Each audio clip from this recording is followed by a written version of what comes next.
I wanted to make another video because I think it's really important to touch on this subject of hate. Subject of hate for people, people that are struggling or people that are different in some way.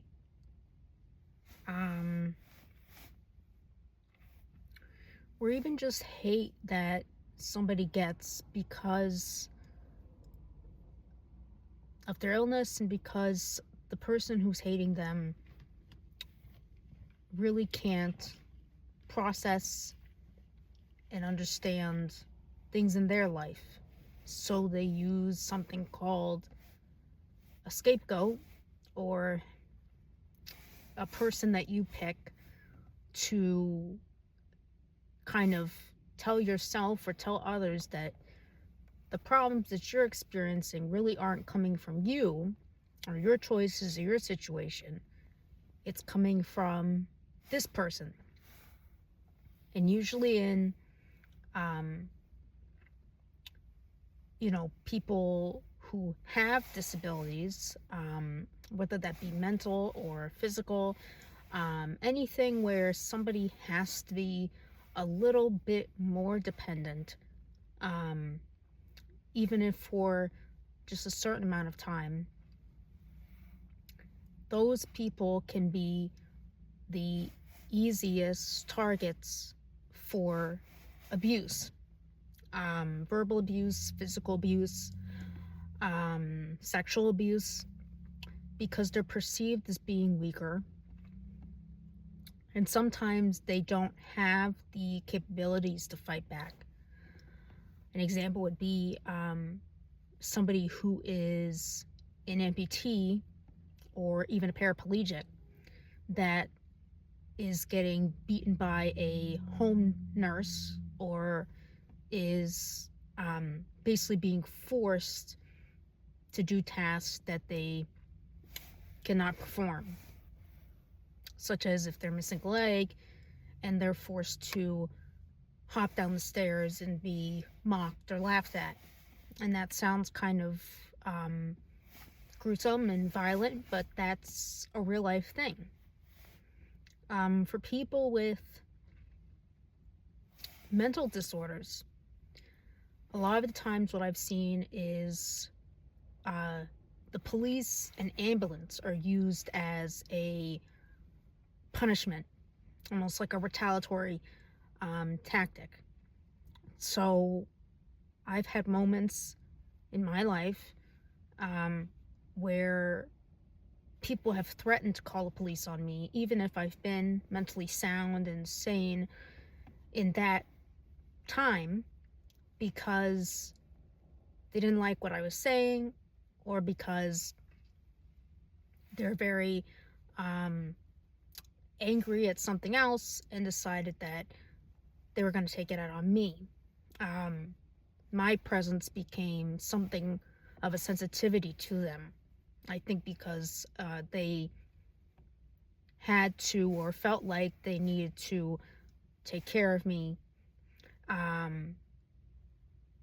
heavily or dependently on me, or I need a lot of help from them because of my illness. But the thing about it is that you don't deserve that type of treatment. It doesn't matter if you're a schizophrenic or you struggle with another disability.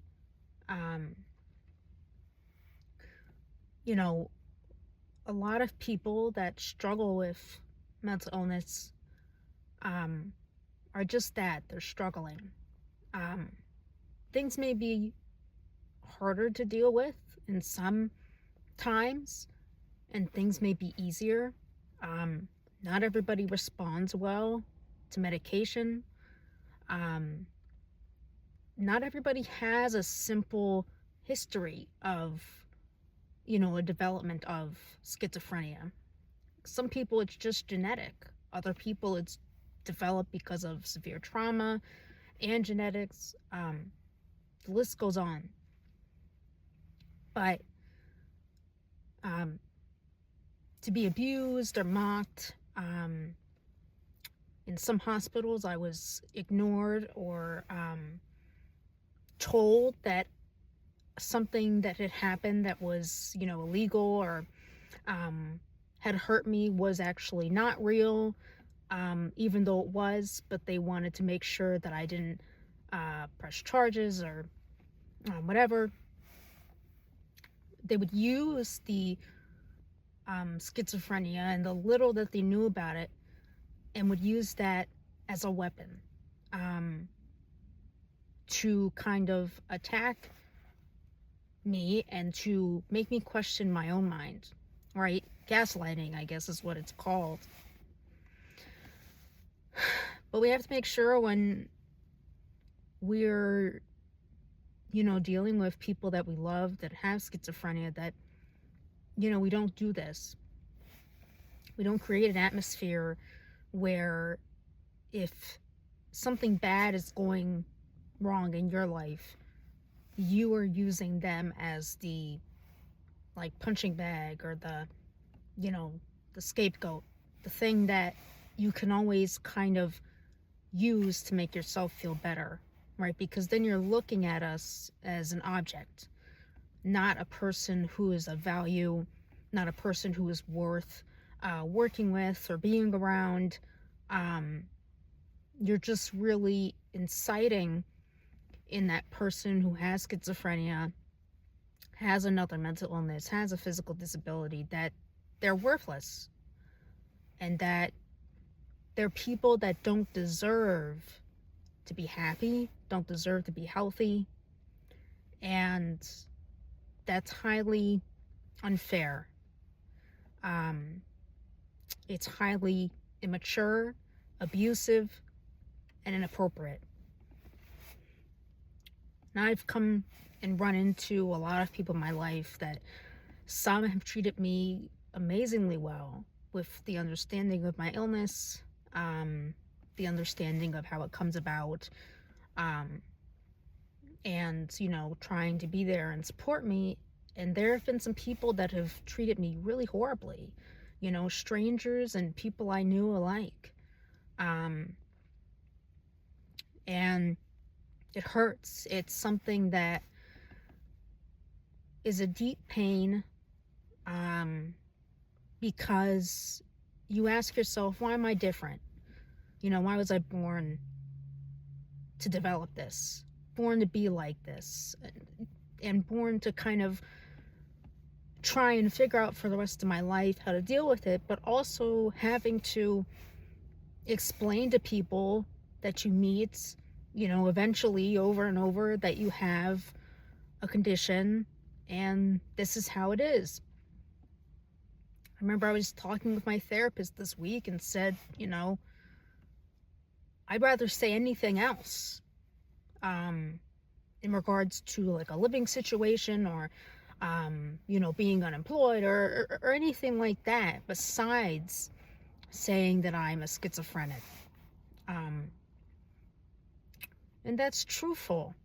I think sometimes I do have that fear of, if I tell this person, what will they think of me? What will they perceive? And when they have those perceptions and they don't talk to me about them, they don't ask me questions, and I don't get the chance to answer them, a lot of times there will be these moments where people will react and overreact to your reactions, thinking that you're a murderer, or you're, gonna harm them, or you're gonna just fly off the handle. And,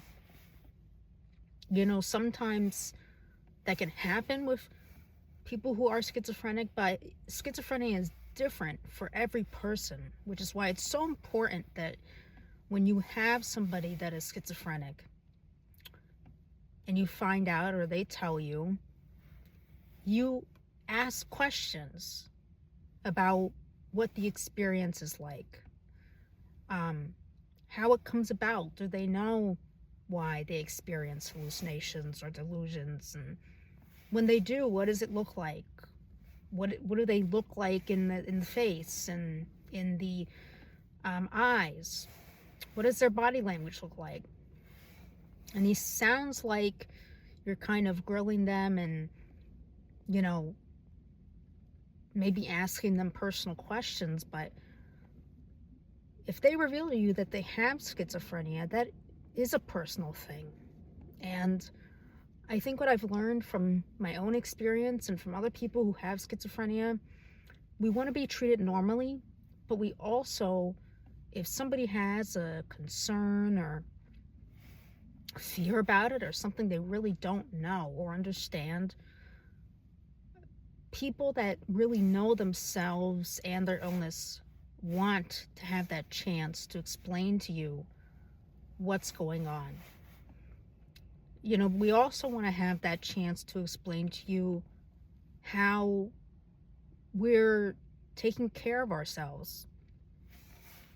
Not everybody is going to be at that place when they first tell you. Maybe they're living in a group home or living with their parents and getting like that in-home nursing support or whatever level they're at. But, you know, there are people, I'd like to believe, like myself, that have progressed to a point where you can say, yeah, I'm taking care of myself now, and this is how. I take my meds on time. I'm able to wake up and take a shower, wake up and make sure I brush my teeth and wash my face. I do sports, or I do, you know, a job, or I do different creative activities to keep my mind busy, consult my therapist, consult my psychiatrist. I think, you know,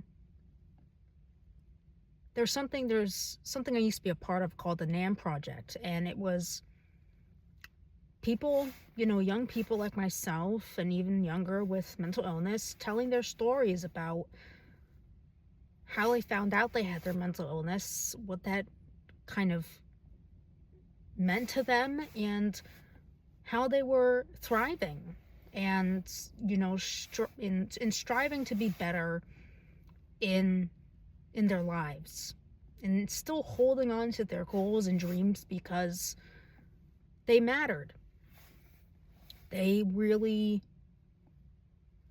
you know, mattered and were valuable because they were valuable. And the NAM Project would present at high schools and allow the kids to ask questions about a certain person's story or a certain mental illness, and they could elaborate. Created a conversation that led people to not, you know, demonize or villainize people that were with a, you know, mental illness or a disability that, you know, sometimes can be scary, but it's scary for the person experiencing it, not for the person that is maybe right beside them and doesn't even know that it's happening.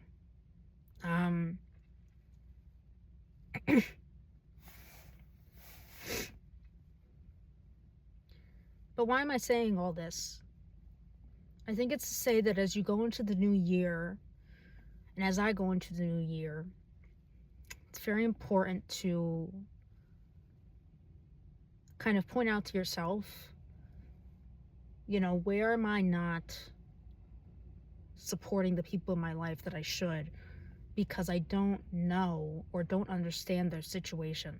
And it doesn't necessarily have to be an illness. It could just be difference of opinion or anything. Also, I think in my own life, it's just understanding and accepting the fact that, you know, in everybody's lives, people come and go for different reasons, and sometimes you're made to be the villain when you're not the villain. Or you're made to be the villain and there's no explanation as to why you're the villain. It just is. And even though it hurts, even though it's a really gruesome pain, it's this work you have to put in to your head over and over again that if you truly weren't the problem, you're not the problem. And if they don't want to acknowledge you, or they don't want to admit their mistakes, or just treat you well, then it's your job to say, well, it's their loss. And the only thing that I can control in this situation is how I respond. And as hard as it is, and as sad as it may feel some days, the best thing that you can do for yourself, illness or not, is to get up, do the things you love to do, and keep following your dreams. Keep following your goals and your passions. If you're a Christian, keep staying with God and praying for peace and forgiveness towards those people. Because really perseverating on it and obsessing, having those obsessive thoughts over it is just going to cause you to break down your own mind to a point where you're going backwards and you can't function and you're just going back to the square one. It's so important when you're trying to develop resilience with a severe illness, or with a severe situation, that you have to learn to push things out of your head, stick with reality, and move on. Things are hard when people leave, or when people don't want to talk to you, or when people villainize you, or people kick you out of places, or they misunderstand you. And all of this, you're not doing anything that would have caused that.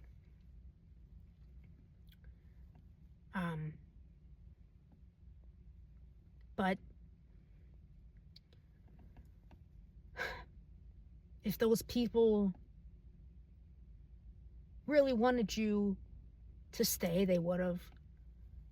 And you have to think about, would you have preferred a life where they stuck around and they just continued to treat you poorly? They continued to cause you anxiety or pain? Or would you rather you be able to have that freedom to go off, discover, and be a person that's better than who you were before, because you're not trapped under anyone's ruling?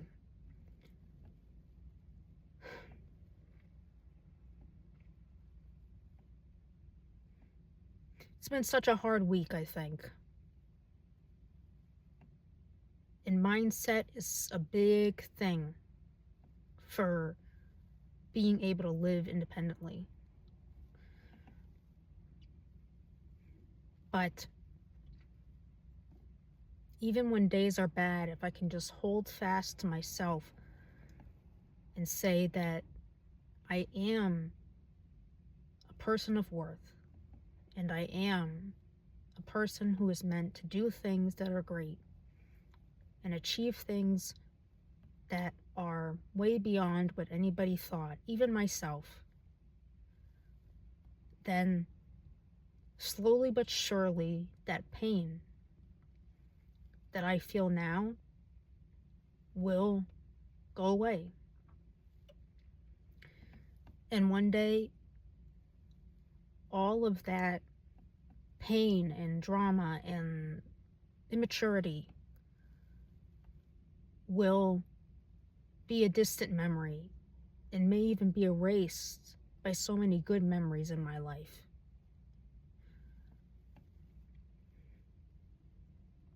This video, I'll say, take care of yourselves. And don't let people tell you your worth. Know it yourself. Don't ask for clarification from others. Know yourself that you are a worth, that you are a person of worth.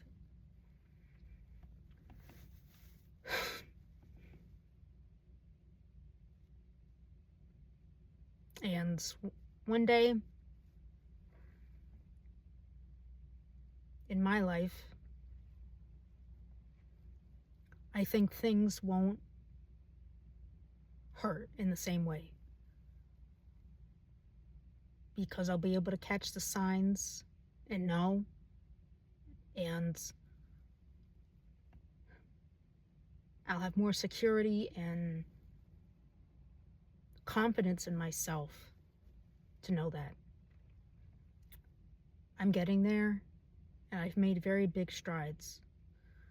This week was a jump back, but with growth, it's never always forwards. Coming into tomorrow, it's a new start. Let's make it a good one. Let's try our best and